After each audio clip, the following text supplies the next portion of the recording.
Hi everyone, இன்னைக்கு மகேஷ் அஞ்சலியில் ஒரு பயங்கரமான ப்ரோமோ வந்திருக்கு. அதை பற்றி தான் பார்க்க போகிறோம். இந்த வீடியோ பிடிச்சதை லைக் பண்ணுங்கள் அண்ட் சப்ஸ்கிரைபும் பண்ணுங்கள். வாங்க வீடியோக்குள்ளே போகலாம். நேற்றுக்கு வந்து அஞ்சலி அந்த பார்ட்டியில் பாடுன்னு பாடிக்கிட்டே இருந்தாங்க. அதை பார்த்து மகேஷும் கடுப்பாயிட்டு இருந்தாங்க. ஸோ இப்போ வீட்டுக்கு போகிறாங்க. வீட்டுக்கு போனதுக்கப்புறம் என்ன ஆச்சுன்னா, அஞ்சலிக்கு பயங்கரமாக டயர்ட் ஆகிட்டு அவங்க மல்லாக்கா படுத்து தூங்கிட்டு இருக்காங்க. அப்போ பார்த்தீங்கன்னா மகேஷோட மைண்ட் வாய்ஸ் வந்து, எப்படி இவ தூங்கலாம், ஊருக்கே பாடிட்டு இருக்கா, எனக்காக பாட மாட்டாள், எப்படி இவ மற்றவங்களுக்காக பாடுவா, மற்றவங்க கேட்டால் பாடுவான்ற மாதிரி மைண்ட் வாய்ஸ் வந்து அஞ்சலியை போட்டுச்சு எழுப்புன்னு எழுப்புறாரு. எழுப்புனதுக்கப்புறம் அஞ்சலி என்னங்க என்ன வேணும் அப்படின்ற மாதிரிலாம் கேட்டுட்ருக்காங்க.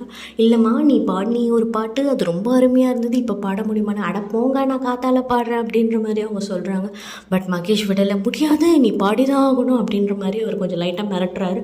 உடனே சரி ஒரு வாட்டி தானே பாடுவோன்னு சொல்லிட்டு அவங்களும் பாடுறாங்க. அது ஒரு வாட்டி இல்லை, பல வாட்டி பாடுற மாதிரி ஆயிடுச்சு. அவர் இப்போ கேட்டுக்கிட்டே இருக்காரு, இவங்களும் பாடிக்கிட்டே இருக்காங்க. அதுக்கப்புறமா சோஃபாவில் வந்து என்ன ஆகிடுது, அவங்களுக்கு அப்படியே பாடி டயர்டாகி தூங்கிடுறாங்க.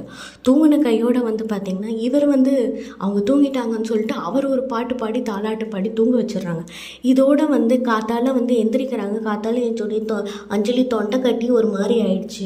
அதுக்கப்புறமா இவரும் ஆஃபீஸ் போயிடுறாரு. ஆஃபீஸ் போனதுக்கப்புறமா பார்த்திங்கன்னா சிசிடிவியில் அஞ்சலி யாருக்கோ கால் பண்ணுற மாதிரி அவருக்கு தோணுது. அதை பார்த்துட்டதுக்கப்புறம் பயப்பட ஆரம்பிச்சிட்டார். ஏன்னா இவங்களை இந்த மாதிரி பாடி கொடுமைப்படுத்துறது அவங்க வீட்டுக்கு தெரிஞ்சிருச்சுன்னா என்ன பண்ணுறது அப்படின்ற மாதிரி யோசனையில் இருக்கார்.